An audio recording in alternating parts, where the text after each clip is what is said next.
Bueno, Bueno, ¿me escuchan? ¿me escuchan? Bueno, ok. Bueno, ok. Les explico dos cosas muy rápidas. Primero les pido perdón por la Les tecnología. explico dos cosas muy Tres rápidas. cosas. Primero les pido perdón. Tres cosas. No sé cómo hacerlo del eco. No sé cómo hacerlo del eco. ¿Está mejor? ¿Está mejor?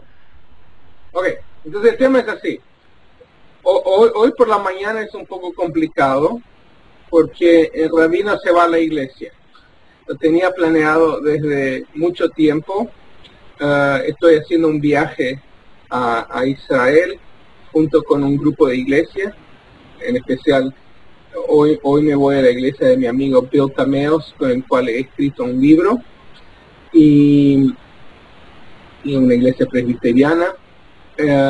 Y tengo un grupo y estamos yendo en abril a Israel. De hecho, se los digo porque si alguien tiene el deseo de irse, les puedo dar la información. Pero este viaje lo tengo planeado desde antes que empecé a planear esta clase. Entonces les pido perdón, pero hoy claramente Israel está sumamente capacitado para dar la clase. Yo le agradezco de corazón.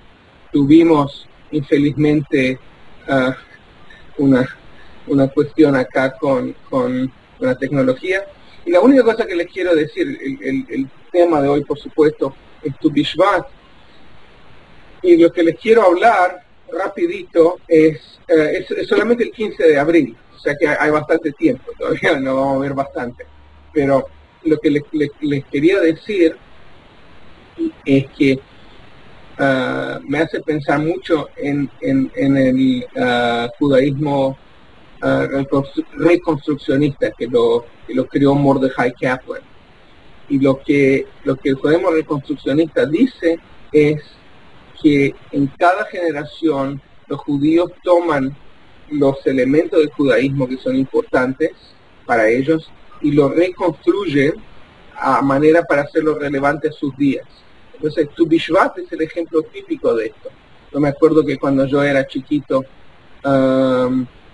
llegaba Tu Bishvat, nosotros plantamos el foco, el énfasis de Tu Bishvat seguramente era en comprar árboles para reconstruir el Estado de Israel, construir el Estado judío.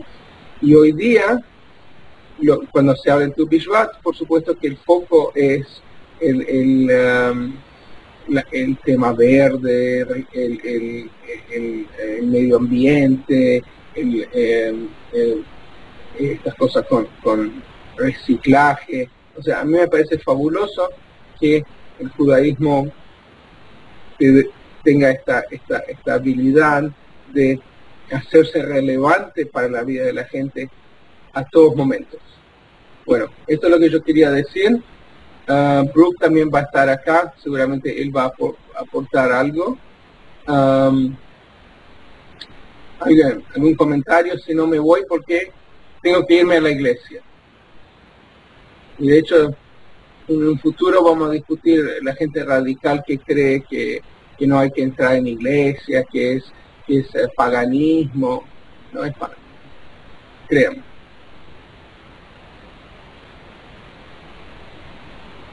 La Biblia y la Torah es lo mismo.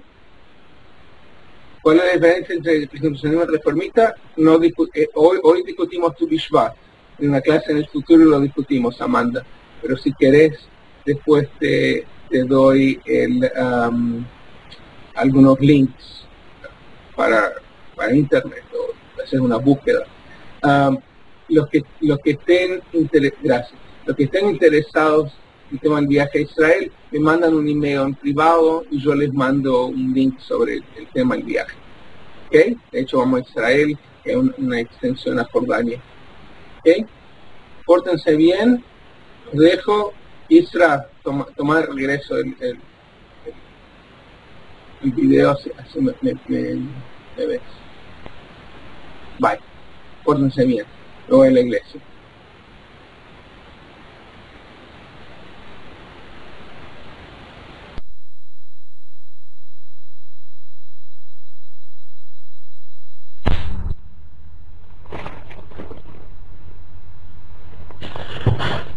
Listo, estoy de nuevo por acá. ¿Me escuchan bien? Sí, perfecto, muy bien, gracias. Pues para quien preguntaba sobre la diferencia entre reformismo y reconstruccionismo, lo puede encontrar en el libro de Amadriz, el de Rabino, en la página 106 me parece. Está en la página 106 las diferencias más notorias dentro de cada movimiento.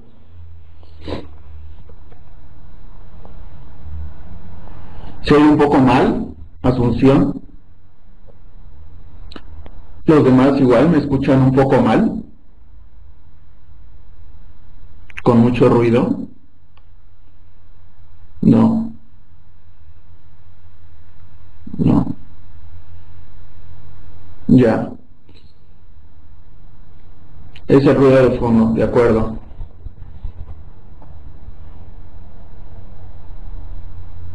Ah, perfecto, ok. Ya se puede arreglar. Bien. Lo que pasa es que ahorita me encuentro en el templo de Brit Braja, en la Ciudad de México, para poder transmitir también video y audio a la vez.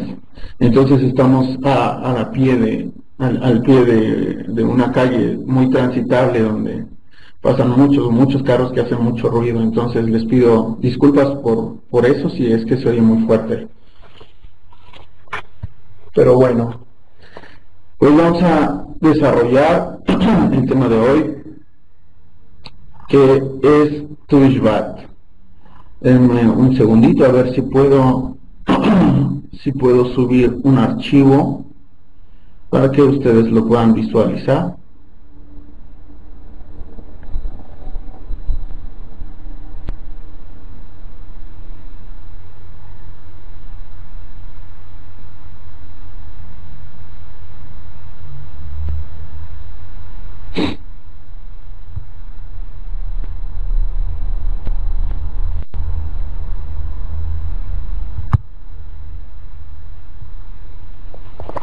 Ya, me cuesta un poquito de trabajo porque no conozco bien este sistema, entonces les pido disculpas también por eso, pero vamos a intentar subir un archivo.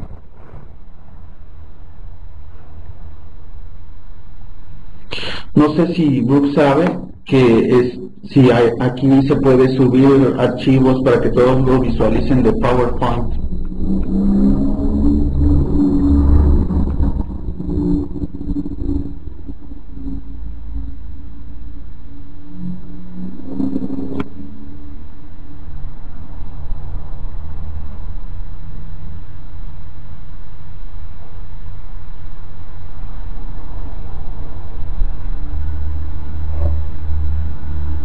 Ya, estoy en la cuenta del Rabino, Brooke. Ok, de acuerdo. Okay.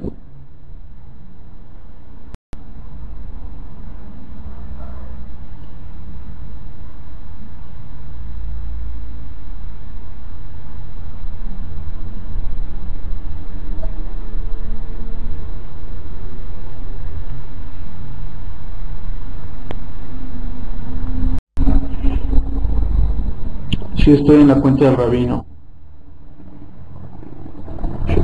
A ver, dame un segundito. Ok. Listo.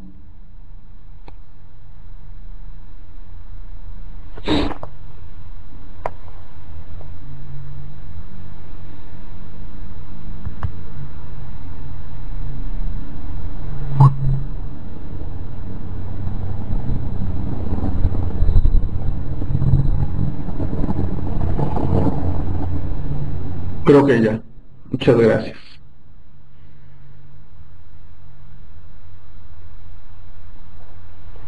Vamos a ver. Se está cargando.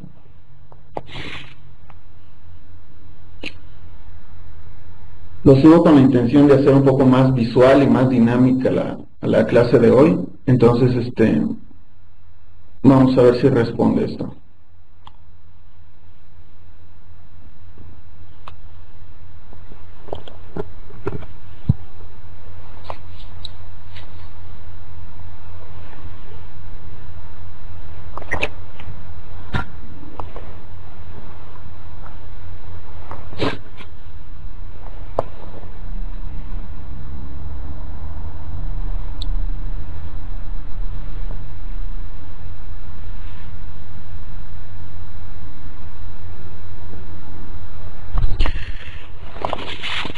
Bien, por lo pronto les voy a comentar lo siguiente. Mira, creo que ya está cargando, ya cargó. ¿Sí lo pueden ver todos?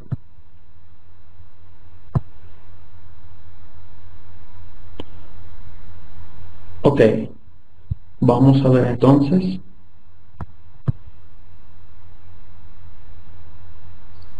Muy bien. Listo, entonces vamos a partir de esta diapositiva.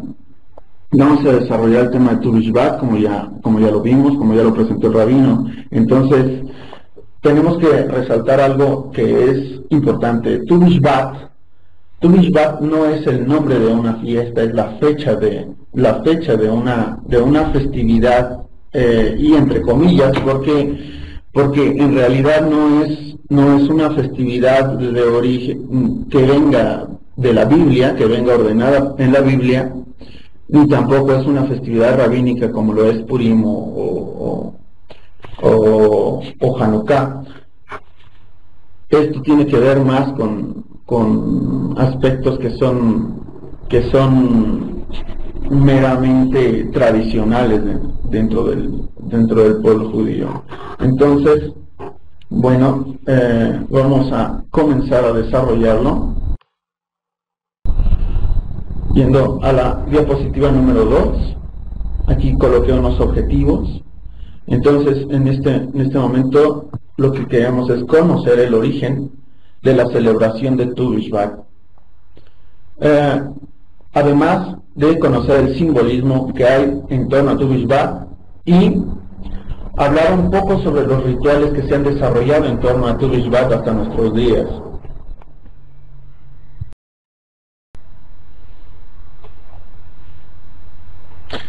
En sus orígenes los podemos encontrar como rastro en la Mishnah, en el Tratado de Rosh Hashanah 1.1. Esto ya lo vieron con el rabino en la clase de Rosh Hashanah, pero vamos a repasarlo, donde en este texto aparece que hay 4 distintos años nuevos. ¿Recuerdan aquello de los años nuevos? Perfecto. De manera que en esa Mishnah encontramos que los días primeros de determinados meses corresponden al año nuevo de tal o cual cosa. Por ejemplo, el primero de Nisan era el año de los reyes. ¿Qué quiere decir esto?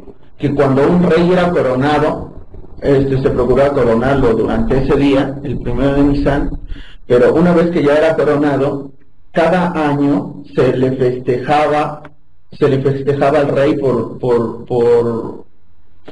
aniversario de su reinado. ¿Y cuándo se festejaba todo esto? Justamente el primero de Nisan. El primero del mes de Elul corresponde, según esta Mishnah, al diezmo que se presentaba al templo en torno a en torno a los animales. Estamos hablando de un pueblo principalmente agrícola y ganadero, de manera que Elul correspondería al diezmo de los animales. El primero de Tishrei, dice esta Mishnah, que es el conteo de los años, es decir, Rosh Hashanah. Y por otra parte, también menciona que el primero del mes de Shvat es uno de los meses, el primero del mes de Shvat es el año nuevo de los árboles, pero esto era la opinión de la escuela de Shammai, mientras que la opinión de la escuela de Hillel decía que era el 15 del mes de Shvat, de manera que la tradición judía actual siguió los principios del razonamiento de la escuela de Hillel. Y así es como del primero de Shvat, propuesto para darle armonía a las demás expresiones, primero de Nisan, primero de Elul, primero de Tishrei, en este caso primero de Shvat, estuvo propuesto por Shammai, pero la escuela de Hillel decía que era el 15 y al final se quedó la propuesta de la escuela de Hillel otorgándosele esta fecha como conmemorativa del Año Nuevo de los Árboles, que es el 15 de Shevat. De manera que para decir 15, la palabra, para escribir 15 en hebreo tenemos que conocer, seguramente muchos de ustedes ya lo saben, que el hebreo no tiene números. Las letras, las consonantes en hebreo representan a los números. Cada una letra tiene un valor numérico. De manera que para expresar el número 15 tendría que ser una yud que tiene un valor de 10 y una hei que tiene un valor de 5. Pero al leerlo podríamos leer ya, que es uno de los nombres de Dios, por ejemplo, como aleluya, alabando a Yah, a Dios, como un nombre propio. Entonces, el pueblo judío decía que en ese momento que no era bueno tomar el nombre de Dios en vano, conforme a la referencia bíblica, y entonces esto imposibilitaba, según la tradición, a colocar la yud y la hei para representar el día 15, porque esto correspondía al nombre de Dios. Y por reverencia lo tuvieron que cambiar mejor a la letra que correspondía al número 9, que es tet, y la letra que corresponde al número 6, que es vav, para no tomar el nombre de Dios, y juntos ya se leería de corrido tu, por la tet y por la tav, que corresponde al 9 y 6, estos dos dan 15, y esta es la fecha, tet y vav es el 15 del mes de Shevat, y ahí es como aparece la palabra tu, bi, es de, tu bi Shvat, el 15 del mes de Shevat. ¿Sí se entiende esto? ¿O hay algún, o no me expliqué lo suficiente? ¿Sí? ¿Está bien?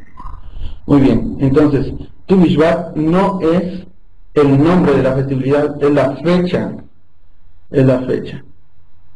¿Bien? Ok.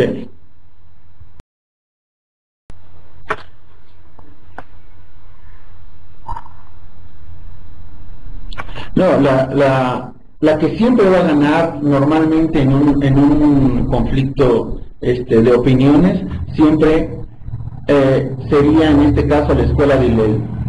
La escuela de Hillel es la que rigió al judaísmo posterior.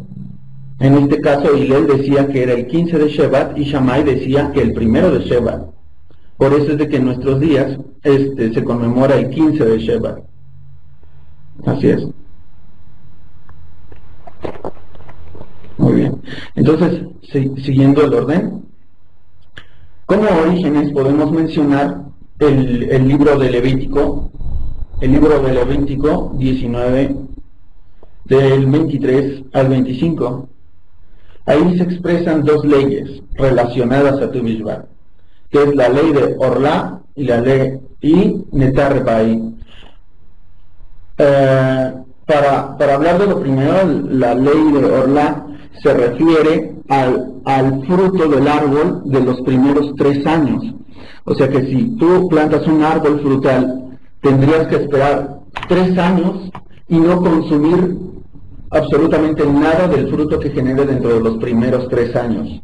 Entonces, esta prohibición no lo pueden ni ingerir tú ni nadie, absolutamente nadie.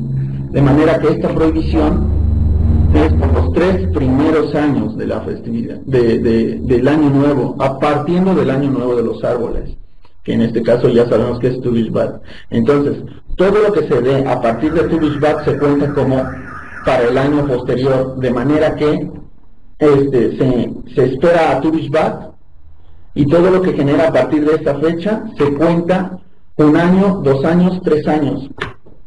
En el caso de ser primeramente plantado, o sea, cuando se planta un árbol frutal y se espera que dé el primer fruto, se esperan 3 años, partiendo desde Tu Bishvat. Entonces, Tu Bishvat es la referencia para saber cómo contabilizar la fecha para observar, por ejemplo, la ley de Orlá, que son los primeros 3 años. Si el árbol se ha plantado unos meses antes del 15 de Shvat. Sí, o sea, a partir del 15 de Shvat se cuenta un año. Después, el siguiente 15 de Shvat es el segundo año y así. Entonces, bien, entonces, ahorita les explico eso, fíjense.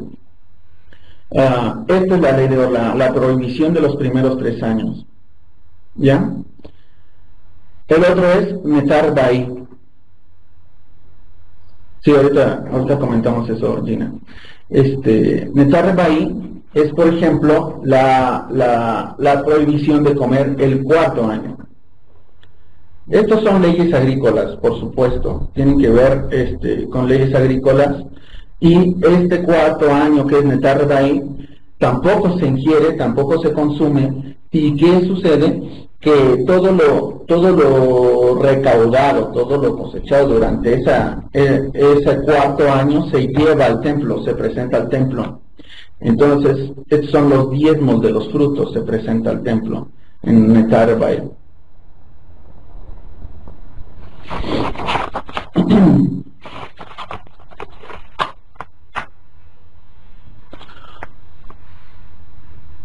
Ya, ok.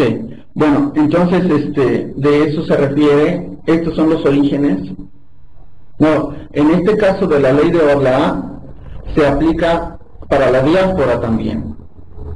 Se aplica para la diáspora también la ley de Orla, pero Netar Bai obviamente no, porque no hay templo. En un principio todas estas cosas estuvieron formuladas para observarse en la tierra de Israel. Pero hoy en día de hecho no se está obligado a observar estas cosas, o incluso Tu Bishvat en la diáspora, porque todas estas leyes tienen que ver con los diezmos de los frutos que se llevaban a la tierra de Israel. Entonces esta es una fiesta vinculada a la tierra de Israel. Bien, entonces, nuestros sabios eran versados en temas de la agricultura. Llegaron a la conclusión que el 15 de Shvat era la fecha límite en que la lluvia había pasado de regar los árboles, y estos obviamente se benefician por las nuevas lluvias. De aquí que se considera que el 15 de Shvat es el día en que ya empieza a florecer y empieza a dar frutos un árbol. En el Tratado de Rosh Hashanah 15, como viene en el segundo punto, habla sobre que los frutos que no se dan dentro de 15 de Shvat no se conoce como Hataná, o sea que no son contabilizados para el año siguiente, sino en el año anterior. Eso es Hataná. En Deuteronomio, ya, seguro. En Deuteronomio 14, 22 al 29, se habla la base de todas estas cosas, donde dice que se separa el diezmo de toda la semilla de la cosecha que crezca cada año en el campo. Esto para repartirlo entre el templo, los pobres y los peregrinajes que se hacían. No, se consideraba, Satanás se considera del año anterior, no se contabiliza para este año. Por ejemplo, si el fruto se da se daba un día antes de Tu Bishvat, se contabiliza, pero de los diezmos del año anterior, no del siguiente. Nada más sirve para eso. Es un punto de referencia nada más. Entonces, aquí tenemos que resaltar que estos diezmos eran para consumirse en el templo, para que lo consumieran los pobres y para los peregrinajes que se hacía a Jerusalén. Aquí en Rosh Hashanah, en el Talmud, en el Tratado de Rosh Hashanah 14, dice que se escogió esta fecha no necesariamente para llevar la contraria a Shammai, sino que se colocó esta fecha porque para entonces, dice Rashi, no, dice el Talmud primero, que ya han pasado las lluvias y que ya no es invierno, de manera que ahora es cuando hay una especie de saturación dentro del árbol, que es cuando propicia la generación de frutos. Eso es lo que dice Rosh Hashanah, mientras que Rashi habla. Rashi es un rabino muy importante que explicaba cosas relacionadas a la Torah, por supuesto, y al Talmud, un comentarista muy importante francés, que dice que la savia ya había para entonces subido a los árboles y desde ese momento en adelante comienzan a brotar las frutas. O sea que refuerza lo que se dice en Rosh Hashanah. Ya, por eso es de que se propició ese día como punto de partida de Año Nuevo de los árboles frutales. Entonces, todos estos hacían una ceremonia muy bonita en el sentido de que era una sociedad totalmente agrícola. Entonces, imagínense una sociedad que sobrevive de la agricultura y la ganadería, y lo que hacían ellos era que cuando se daba el primer fruto dentro de un árbol, por ejemplo, lo marcaban, ya sea con algún color o con alguna otra cosa, le colocaban una cinta o lo que sea, pero lo marcaban, y cuando lo marcaban, ahí empezaban a contabilizar para empezar a guardarlo para presentarlo al templo, en el caso de Netar Rebaí. Entonces, lo que hacían era juntarlo en una canasta y decoraban muy, muy bonito esa canasta. Entonces, iban hacia el templo y la presentaban como una ofrenda. Ya. Entonces la presentaban al templo, y lo que tenían que hacer era dar también mecerlo y llevarlo al templo, como si fuera un desfile, una procesión muy bonita desde sus lugares donde residían hasta llegar al templo, y al momento de presentarlo daban un discurso. En ese discurso daban toda la referencia de ellos, de su familia y de sus ancestros. Entonces muchos de ellos empezaban mis ancestros, decían, mis ancestros eran esclavos en Egipto y por la mano de Dios fueron sacados de ahí, cruzamos el desierto, pasamos muchas penurias, hasta que llegamos a la tierra prometida. Durante la estadía en el desierto recibimos las ordenanzas, después milagrosamente sobrevivimos 40 años en el desierto hasta llegar a la tierra prometida. La tierra prometida estaba ocupada por la mano de Dios, también nos la fue entregada. Llegamos a esta tierra, la empezamos a plantar, de ahí nacieron mis ancestros, y decían el nombre de sus padres, sus abuelos, sus bisabuelos, sus tatarabuelos, o sea, remontaban cosas todo lo referente hacia ellos, y hablaban sobre los milagros que Dios le había propiciado a esa familia, hasta terminar, exacto, toda la genealogía, hasta terminar diciendo, y a mí Dios me bendijo con estos alimentos frutales, y ahora se los vengo a presentar. Y así era como daban sus diezmos. Entonces eran rituales muy muy bonitos, porque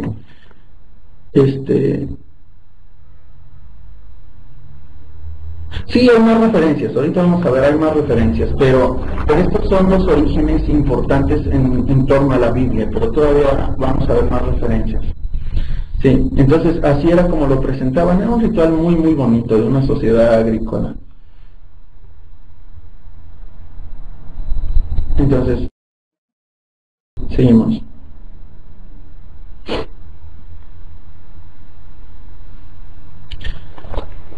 Acá vemos en esta diapositiva que para la tradición Tu Bishvat no se aplica nada en la diáspora salvo la ley de Olá, que ya vimos. No hay prohibiciones, porque no es Yom Tov, no se considera Yom Tov, por lo tanto no hay prohibiciones especiales, no se descansa, se sigue trabajando. ¿Qué más?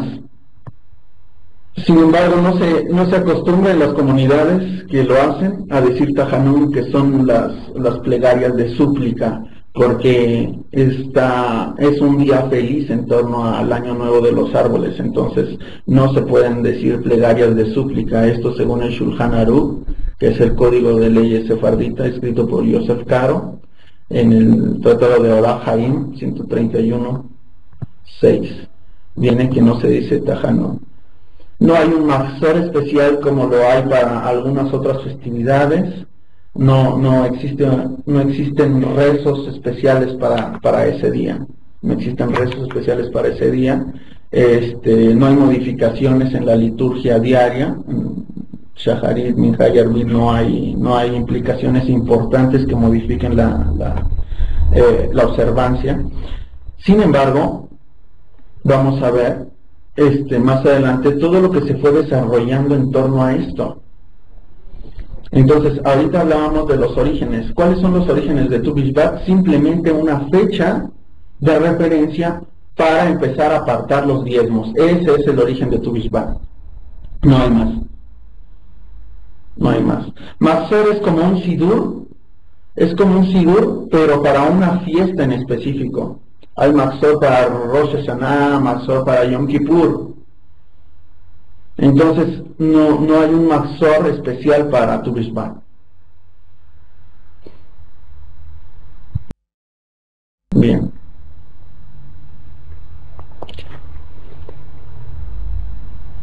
Sí, muy bien. Entonces, yendo a la siguiente diapositiva, podemos encontrar aquí que ya más adelante en la diáspora, cuando se destruye el templo, después del año 70, después de la era común, al mando del general Tito, los judíos empiezan a ir por todo el mundo. Antes de ese tiempo ya existía presencia judía en otras partes, por ejemplo en lo que se conoce como Sefarad. Sefarad se toma hoy como la península ibérica, sin embargo no se tiene muy claro si es justamente la Sefarad de la que hablamos en la Biblia, en la que fueron exiliados, la que fueron dispersos algunos judíos durante el dominio de Asiria y más adelante Babilonia. Pero bueno, después del año 70 los judíos empiezan a hacer una diáspora masiva por toda Europa. Entonces llevan una historia importante los judíos en Europa, principalmente en la península ibérica, los sefarditas. Hay una edad de oro durante ese periodo de tiempo, hasta del año del siglo I hasta el siglo XVI, que es cuando los judíos de Sefarad empiezan a huir de la Inquisición española, por ejemplo, de los edictos de expulsión, cosas así. Entonces los judíos empiezan a huir de ahí. Para entonces ya existían los judíos que tenían creencias místicas, en este caso conocidos como los judíos cabalistas. Entonces muchos de ellos regresan a Israel en el siglo XVI, regresan a Israel principalmente a una ciudad del norte de Israel llamado Sfat o Safed. Uno de los personajes más importantes es el rabino Isaac Luria, un cabalista muy importante, que es el que empieza a formular una observancia especial de Tu Bishvat en referencia a Tu Bishvat ya dentro de la tierra de Israel, porque ya estaban en la tierra de Israel, entonces no querían dejar perder esa conmemoración de festividad tradicional, y de manera que formularon un ceder de Tu Bishvat, un ceder como el ceder de Pesach, una orden de Pesach. No es precisamente un mahzor, es una orden de de cómo llevar algún tipo de ritual nada más. El Seder es eso. De manera que tomaron Isaac Luria y todos sus seguidores. Ya, seguro.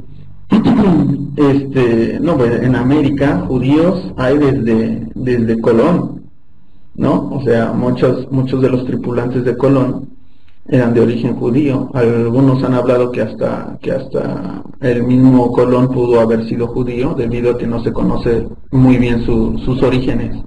Entonces los únicos que trataban de ocultar sus orígenes judíos debido al entorno cristiano, pues eran los mismos judíos, ¿no?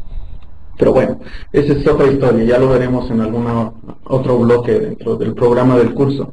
En este momento, retomando lo de Isaac Luria en el siglo XVI, cuando llegan los cabalistas a Safed, entonces empiezan a formular un Seder de Tu Bishvat, tomando como referencia el Seder de Pesach, el Seder de la Pascua.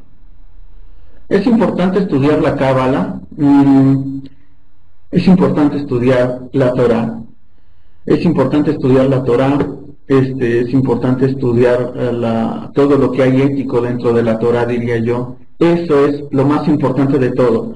Una vez asegurándote de que estudias esto, que no descuidas esto, ya puedes estudiar cualquier otra cosa que te guste, incluyendo la Cábala.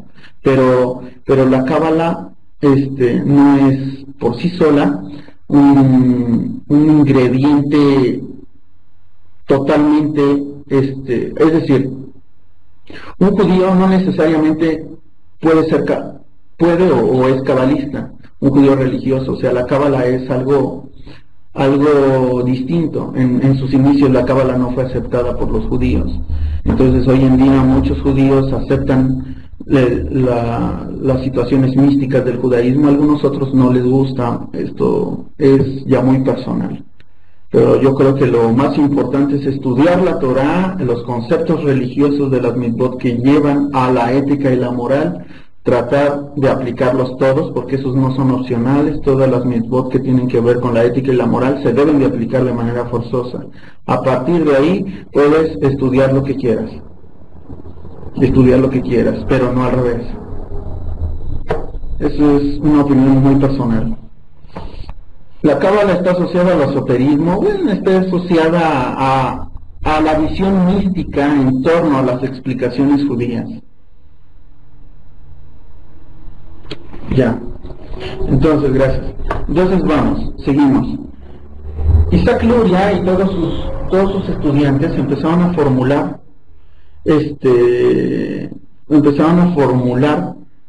un Seder de Tu Bishvat, teniendo como referencia el Seder de Pesach. Miren, Brooke escribió. Hola Brooke, en el momento que quieras, Brooke, que quieras hablar o algo así, me avisas para darte los controles, por favor. Gracias. Entonces, hablando de este Seder de Tu Bishvat, se ejecutaba de la siguiente forma. Primero ellos se vestían de blanco. Gracias. Entonces ellos se vestían de blanco y empezaban a decorar su mesa, al igual como lo hacían con el Seder de Pesach, lo hacían en Tu Bishvat. Entonces empezaban a decorar las mesas con manteles blancos y muchísimas frutas relacionadas al Estado de Israel, a Israel, a la tierra de Israel. Ahí empezaban a leer la Torá, leían el Talmud y aparte el Zohar, que es uno de los tratados del misticismo judío más importantes, o sea, la Cábala, de lo que hablamos de la Cábala. Entonces, recordando que obviamente estas personas eran cabalistas, ¿verdad? Entonces, y a partir de ahí empezaban a aplicar su Seder de Tu Bishvat. Ese Seder de Tu Bishvat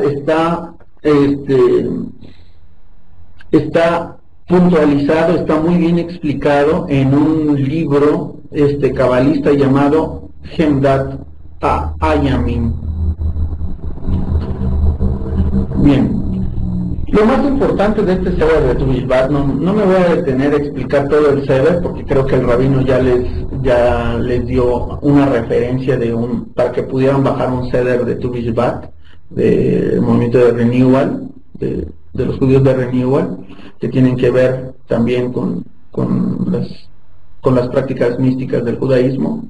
Entonces, ahí pudieron darse cuenta muchos de los rituales, pero yo creo que me es de manera particular importante explicar lo que considero que se debe de rescatar y bien conceptualizado tener.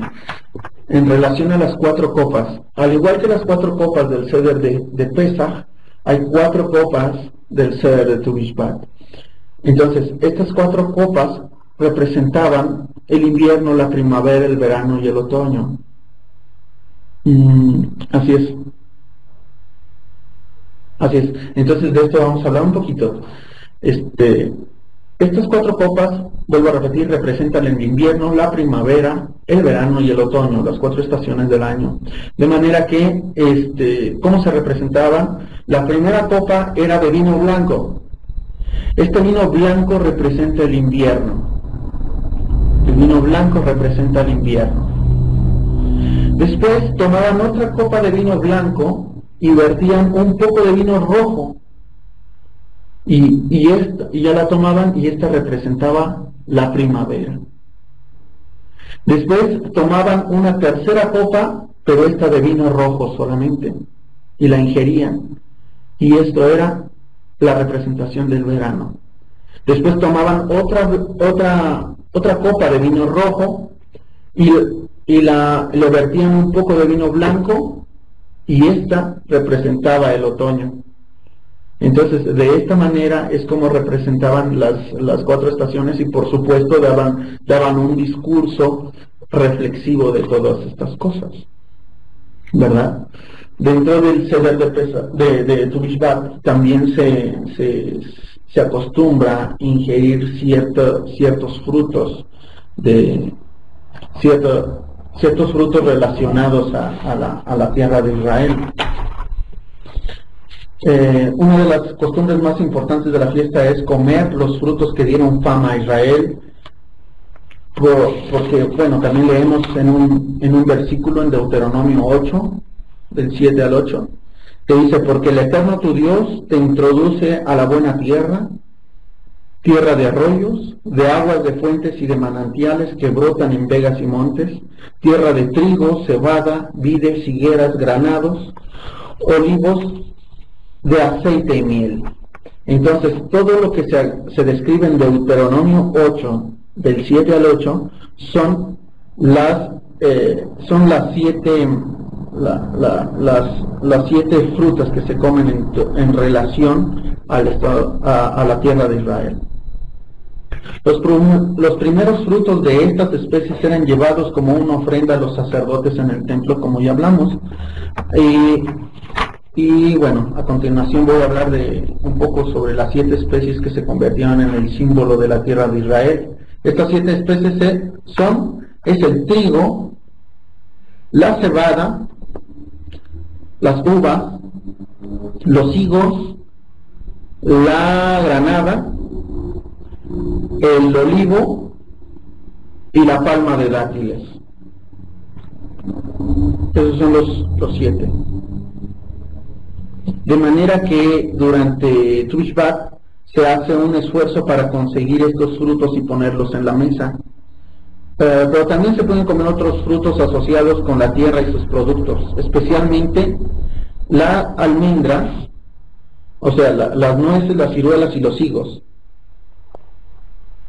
O a veces también almendras, cítricos y manzanas. Ahorita vamos a hablar primero. Aquí yo puse ciruelas, nueces e higos. Estos también se relacionan a la práctica. Pero esto me parece que tiene una reflexión importante. Por ejemplo, cuando se ingiere las ciruelas, los nueces y los higos, tiene un propósito de hacer metáforas en torno a alguna enseñanza particular. Por ejemplo, cuando comían ciruela,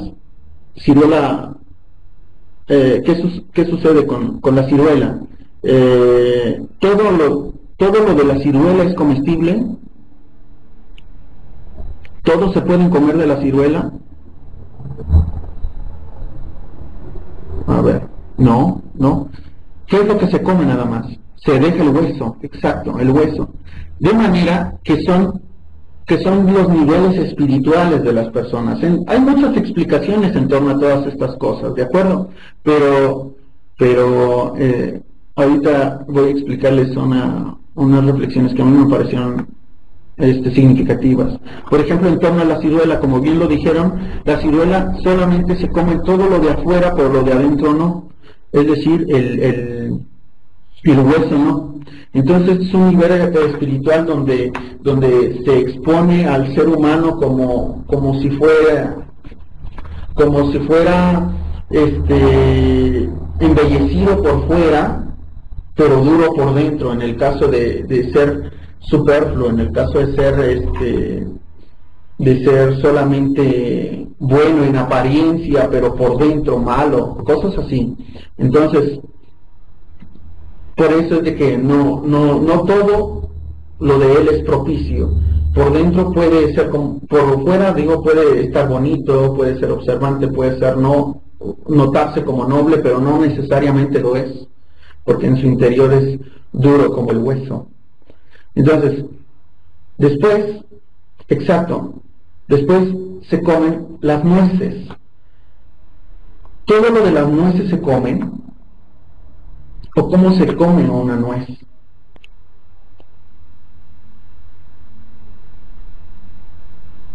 La cáscara no. Ahora se come lo de adentro. La cáscara viene por fuera. Entonces, esto tiene una reflexión importante también. Este acto primero tenemos que deshacer la cáscara, que es demasiado dura. Entonces no la podemos deshacer simplemente con los dedos, triturándola con los dedos. Eso no se puede hacer. Se tienen que utilizar herramientas, porque la capa es tan dura que tienes que utilizar una herramienta importante para romperla y llegar a lo de adentro. En este caso se representan, esta capa dura por fuera se representa a las clipot. Clipot son como cáscaras de pecados para las personas. Esto es una clipa. Una clipa es una cáscara. Cuando una persona comete un pecado, para los cabalistas se echa una capa de pecado. Entonces es también representado como un velo. No alcanzas a ver bien, ya se disipa tu visión debido al velo de esa clipa producida por un pecado alguno.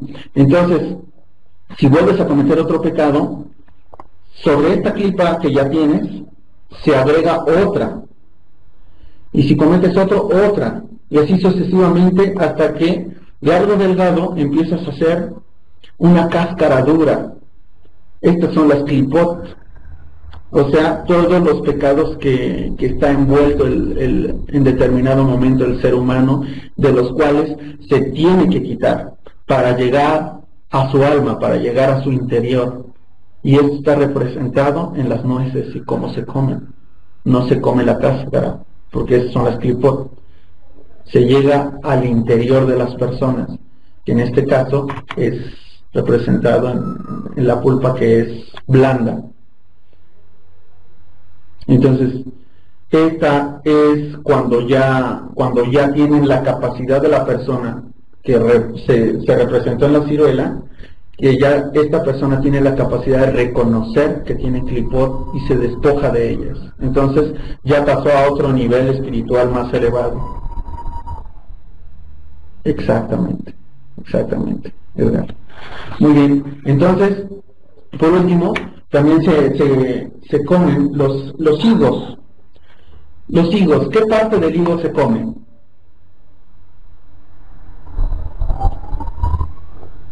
Todo, exacto, todo.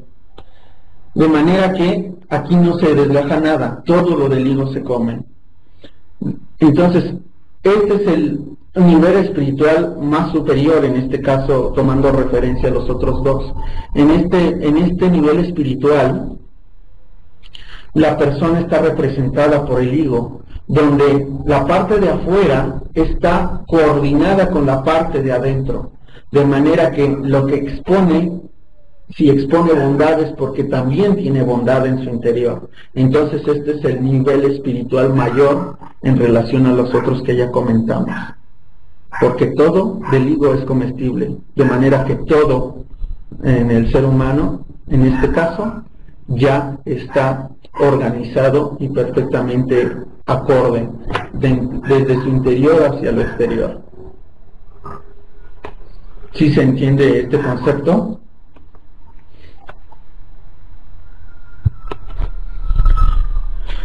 Muy bien.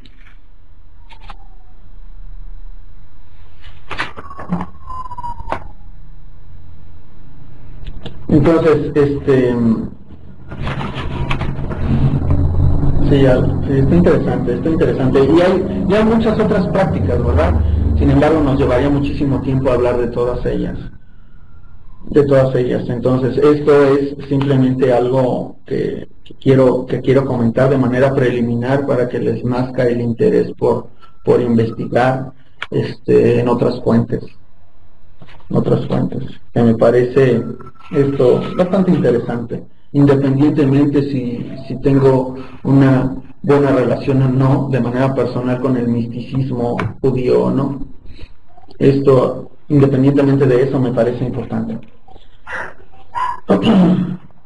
O sea que a mi forma de ver no está, lo interesante no es lo que haces, sino por qué lo haces. En este sentido, yo creo que es mucho más importante, independientemente de cuál sea tu práctica religiosa, el hecho de entender por qué estás haciendo tal o cual cosa, y que ya sea algo significativo para ti. Si tú empiezas a ejecutar algo que no entiendes bien, que nunca te has puesto a reflexionar si realmente tiene un valor importante, yo creo que es vacío y no tiene ninguna forma de ser.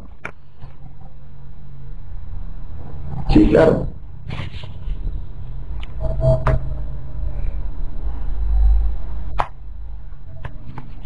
Ahora, vamos a lo siguiente.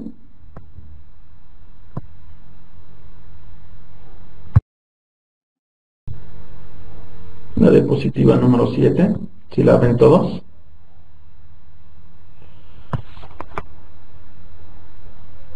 Invierno.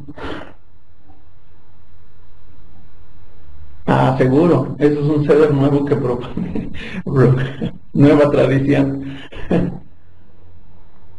Ya. Bueno, ahora tengo que comentarles lo siguiente con respecto a las tradiciones. No hay una sola forma de hacer las cosas. En este respecto no hay una sola forma de hacer las cosas. Hay referencias de cómo se hacen las cosas, pero cada quien puede implementar y enriquecer sus propios ritos personales, de manera que esto es muy abierto, no hay algo que pueda decir, tienes que hacer esto y después sigue esto otro y después sigue esto otro. Esto no existe, y menos en tu misma. ¿Ya? Seguro que sí. Entonces, bueno, fíjense cómo fue cambiando esto de lo de la observancia y la referencia a Tu Bishvat, siendo en un principio algo puramente agrícola relacionada al templo, como ya después fue cambiando con los conceptos del cabalismo y el ceder de Tu Bishvat. Sí. Exactamente. Muy bien. Entonces, no terminó ahí. Este concepto de Tu Bishvat sigue evolucionando. En 1890, un rabino llamado Zev Yavetz, que es el fundador del movimiento Mizrahi. Mizrahi es un movimiento religioso sionista, era un movimiento religioso sionista. O sea, recordamos, el sionismo es político. De manera que este movimiento era religioso político, en este caso religioso sionista. Y este es el movimiento Mizrahi fundado por Yavetz. Él era maestro y tenía varios grupos, como el Sigrón, como el Yehud y Zichron Jacob.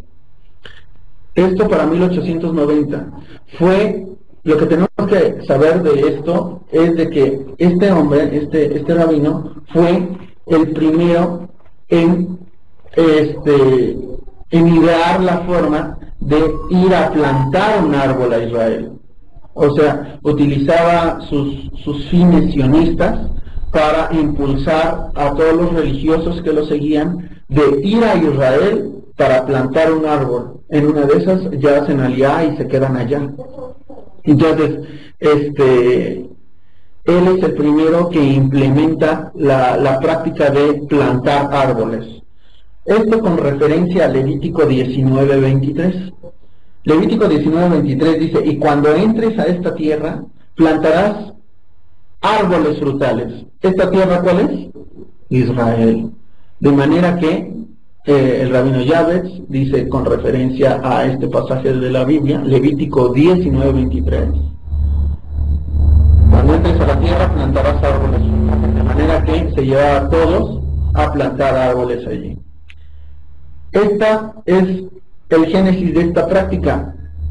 Ahora ya no nada más es el Tu Bishvat. Ahora en 1890 se adopta el sentido de la reforestación como una forma de apoyar a Israel. Ya, seguro que sí. De manera que esta práctica se convirtió tan popular y fue vista tan bien por todas las personas que fue institucionalizada después por esta institución judía que casi todos conocemos, y hay en todo el mundo, que se llama el Keren Kayemet LeIsrael. Keren Kayemet LeIsrael es la institución judía sionista encargada de la reforestación de Israel. Keren Kayemet es el Fondo Nacional de Israel, o sea, el Fondo Nacional Judío, eso es lo que quiere decir el Keren Kayemet, pero ellos tienen muchas otras, tienen formas de recaudar fondos para plantar árboles en Israel, que ese es su objetivo principal. Algunas veces lo hacen en los parques de sus propias ciudades, pero la finalidad principal del Keren Kayemet de Israel es la reforestación masiva, y vaya éxito que han tenido, debido a que Israel, siendo un país naturalmente desértico en muchas de sus áreas, ahora desde sus comienzos en la Saliot, desde sus comienzos los sionistas empezaron la idea de la reforestación de Israel hasta nuestros días. Oigan, no nada más lo hacen los que viven en Israel o los que hacen aliyá, sino desde la diáspora se da dinero a esta institución para reforestación.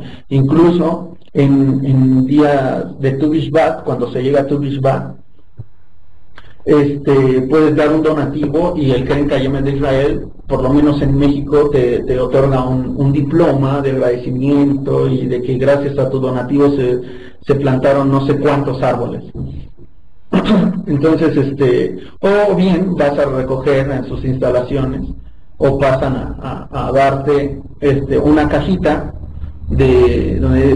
donde dice que ahí puedes dar tus donativos, y ya cuando la tengas llena la presentas y ya te dan un certificado o un diploma de contribución.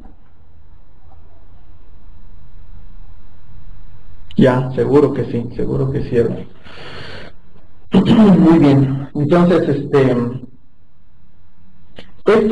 esta práctica de plantar árboles está fundamentada en otros recursos. Por ejemplo, en Levítico, en el Midrash Levítico Rabá 25, donde dice: el santo bendito sea, inmediatamente después de la creación del mundo se ocupó ¿de qué? De plantar árboles. Por esto fue escrito: y el Señor Dios plantó un jardín del Edén.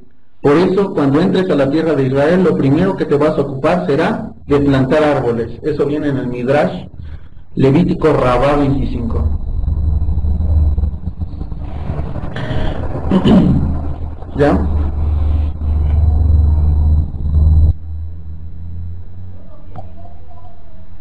Bueno, vamos a la siguiente diapositiva. Otros conceptos en torno a Tu Bishvat. Tu Bishvat ya vimos que ahora ya tiene que ver con la plantación de los árboles. Ahora,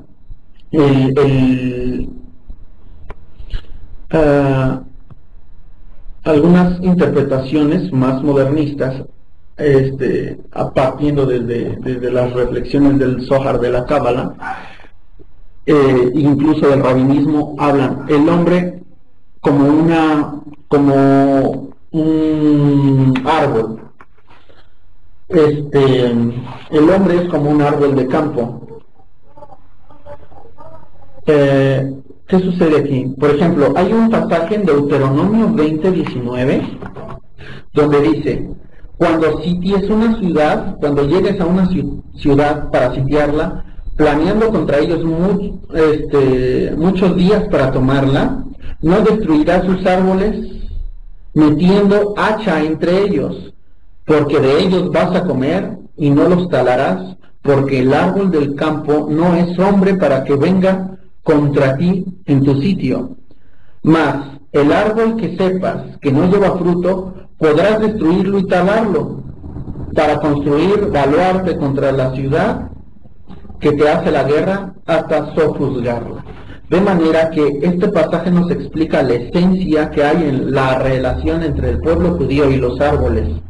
De forma particular con los árboles frutales hay una excelente relación, porque incluso en las situaciones más extremas, tales como la guerra, es necesario distinguir entre los árboles que dan fruto y los que no. Cualquier árbol que dé fruto se considera intocable en este sentido. Cualquier árbol que dé fruto comestible no puede ser destruido, porque el hombre es como el árbol de campo y de él vive. Entonces hay una relación desde los comienzos del rabinismo, se le dio un vínculo muy importante al sentido ecológico, porque el árbol es como la vida.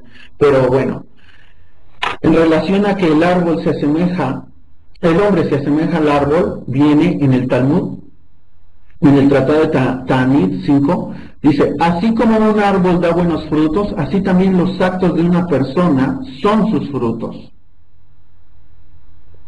Vemos esta metáfora que a mí también se me hace interesante, esta reflexión. La otra es Pirkei Avot 3:17: ¿con qué puede compararse aquel cuya sabiduría es mayor que sus actos? Pues con un árbol con muchas ramas pero pocas raíces, que llega a una tormenta y lo derriba, dejándolo dado de vuelta. Pero ¿con qué se compara aquel cuyos actos son mayores que su sabiduría? Con un árbol con muchas raíces y pocas ramas, la cual todas las tormentas del mundo no pueden llegar a moverlo de su lugar. Entonces, estas son las reflexiones rabínicas en torno a la vida del hombre y un árbol, para darle un estatus al árbol de relación con el ecosistema, con la vida. ¿Ya? Ahora, hay ciertas prácticas que muchos judíos utilizan, que es no cortarle el pelo a los niños. O sea, tienes un niño y no le cortas el pelo durante los primeros 3 años. A partir de los 3 años le cortas el pelo. Con respecto a eso, bueno, algún rabino oí hablar diciendo: bueno, esta práctica es para las personas que no saben distinguir entre un niño y un árbol. Pero obviamente de manera sarcástica. Pero aquí lo importante es esto nada más es como como un señalamiento nada más de que hay prácticas relacionadas a todo esto, que así como el árbol que da frutos no se consume nada de él durante los primeros 3 años, muchos lo han llevado a la práctica, que en lo personal a mí no estoy muy de acuerdo con eso, pero porque la relación y la comparación entre un hombre y el árbol no es esa, sino es justamente para mi forma de ver, la que se menciona en Tanit o en Pirkei Avot. O sea, la relación o la comparación entre el hombre y el árbol es por sus frutos, por sus actos, por sus bondades, no necesariamente que tengas que dejarle a tus hijos crecer el pelo hasta los 3 años. Eso se me hace un tanto cuanto irrelevante, pero esto es de manera muy personal. Al final, ya la praxis religiosa es demasiado plural en este sentido. ¿Ya? Bueno, entonces seguimos.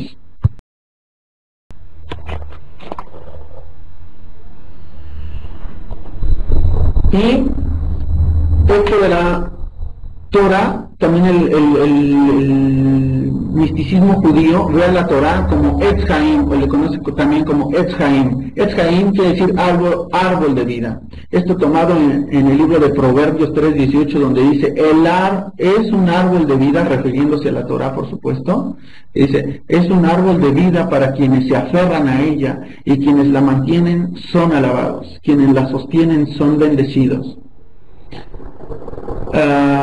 Este árbol de vida, Etz Haim, también es una metáfora del Génesis para la conciencia y ética moral. ¿Recuerdan el árbol cuyo fruto no tenía que comer Adán y Eva? Bueno, es justamente el árbol de la vida, el árbol del conocimiento entre el bien y el mal, de manera que para el misticismo, para muchos otros judíos no necesariamente místicos, la Torah es como el árbol de vida, porque es la que nos puede dar la referencia entre una conciencia ética y moral.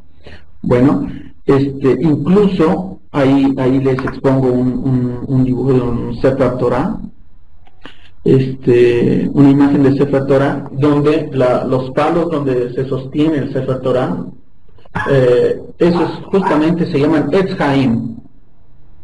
Los dos son Etzim Haim, y cada uno es Etz Haim, el árbol de vida, los árboles de vida cuando se sostienen los dos para tomar un Sefer Torah. ¿No se ven las diapositivas?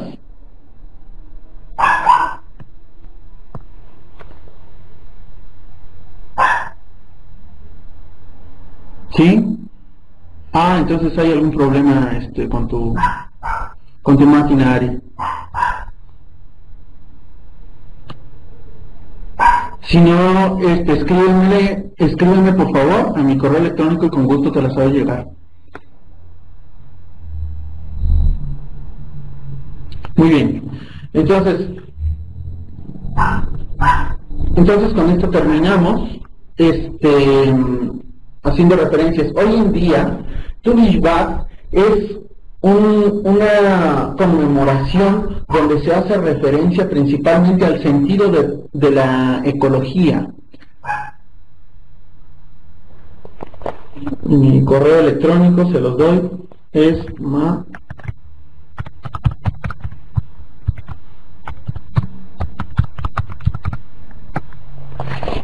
mi correo electrónico.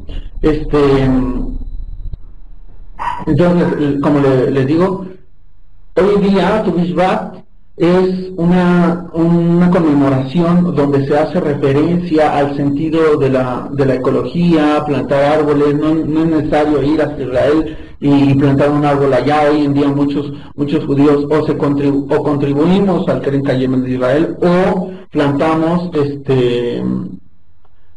algún árbol, o hacemos alguna actividad que tenga que ver con la ecología, porque el sentido primordial dentro del judaísmo, la visión judía primordial es darle una importancia verdaderamente relevante al sentido por la ecología. Sencillamente porque es la creación de Dios, no nos pertenece, y de alguna forma tenemos que contribuir a su mantenimiento. Es una conciencia que también tiene que ver con lo ético y la moral en torno a nuestro ecosistema. De estas formas es como se ha observado al paso del tiempo esta festividad, esta conmemoración que es Tu Bishvat.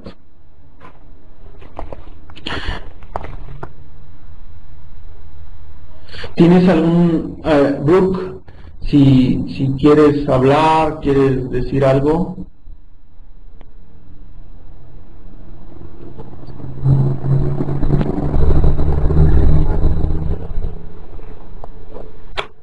No, excelente. Ok, muy bien, muchas gracias. Entonces, vamos a la siguiente diapositiva. ¿Alguna pregunta? ¿Alguna pregunta relacionada a esto? ¿O todo ya quedó claro?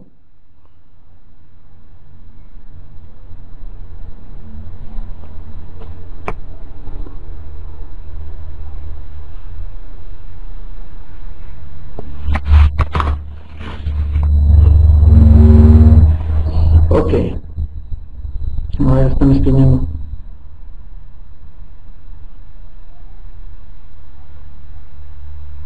Ok.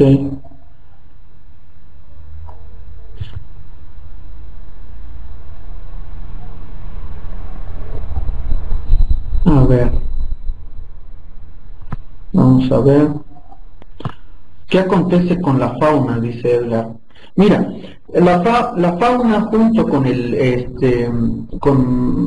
con la ecología, que ya hablamos ahorita sobre la ecología, es un vínculo importante en el judaísmo debido a que es la creación de Dios. O sea, todo lo que es creación de Dios se tiene que respetar como si estuviéramos tratando a Dios mismo, porque simplemente es la creación de Dios. Entonces todo lo que, si te metes con la creación de Dios, te metes con Dios.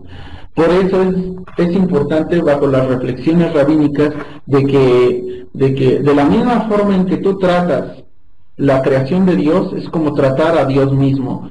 Es una forma de impulsar tanto el cuidado por la ecología como la fauna y las relaciones interpersonales con toda la gente, no nada más con la fauna.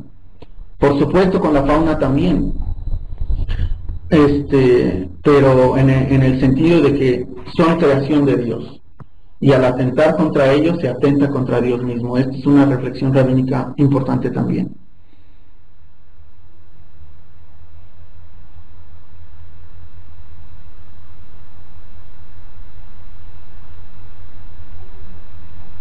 Sí, cómo no, todas estas cosas que tienen que ver con relación a plantar y a que den frutos, hay leyes específicas. Por ejemplo, que al momento de recolectar, al momento de la siega, no puedes recolectar las esquinas de tus tierras, porque eso está destinado para los pobres. Incluso si recoges y se te cae, ya no lo puedes recoger. Sí, ya no lo puedes recoger. Si cultivas,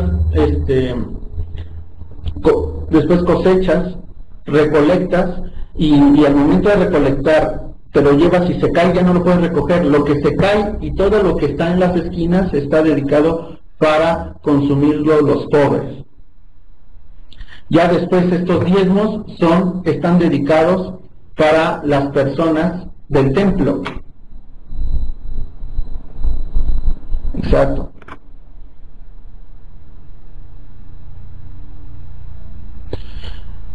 Dice aquí, a ver, déjenme ver las preguntas que vamos a leer, porque si son varios los que escriben. Dice aquí, dice Denis, Israel, en la fiesta de Tu Bishvat es necesario plantar árboles, como dijo, de higos, ciruelas, etcétera, o también otros. Yo creo que en Tu Bishvat hay que plantar árboles, de lo que sea, pero hay que plantar árboles y hacer una contribución con el ecosistema. En la forma de la praxis religiosa es comer ciertos frutos que tienen que ver con Israel, pero a la hora de plantar tenemos que plantar árboles, punto. Yo creo que eso es importante. Ahora, o contribuir de alguna forma, si uno no lo planta directamente porque no sabe o por alguna otra cosa, hay medios para contribuir y plantar árboles. O sea, tal vez tú no lo hagas, pero a lo mejor en tu sinagoga o en tu congregación hay un grupo donde lo va a hacer. Entonces una forma de contribuir es, no sé, si quieres dar dinero para que quien sabe hacerlo lo haga, o si quieres aprender a hacerlo también te adjuntas, cosas así.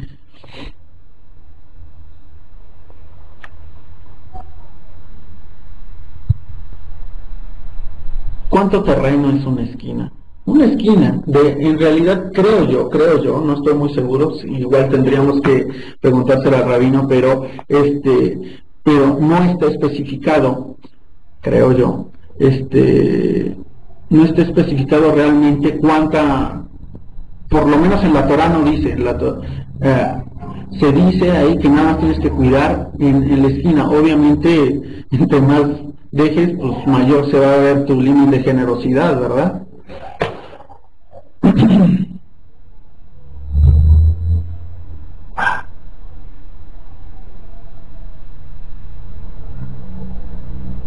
Mira, hay unos, Denis dice que si hay que decir alguna bendición cuando se hace.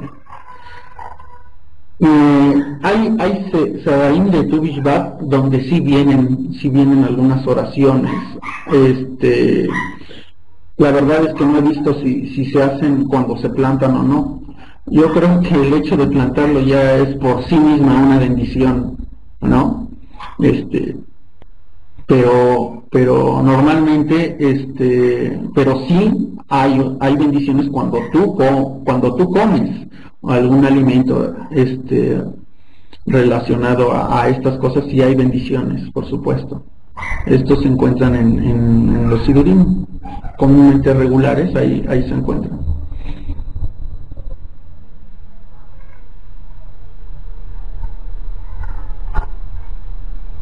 Ya lo creo, sí. Bien, ¿algún otro comentario? Si no, con esto terminamos, ya se va a acabar el tiempo, me parece que es de 1 hora y media. Entonces, con esto termino. Muchas gracias por su atención, les agradezco a todos su tiempo y bueno, entonces me despido de todos, muchísimas gracias, ya les mandé mi correo electrónico por si quieren escribirme y quieren las diapositivas, bueno, se las paso. Muchas gracias a todos. Gracias, Brooke, por tu apoyo también.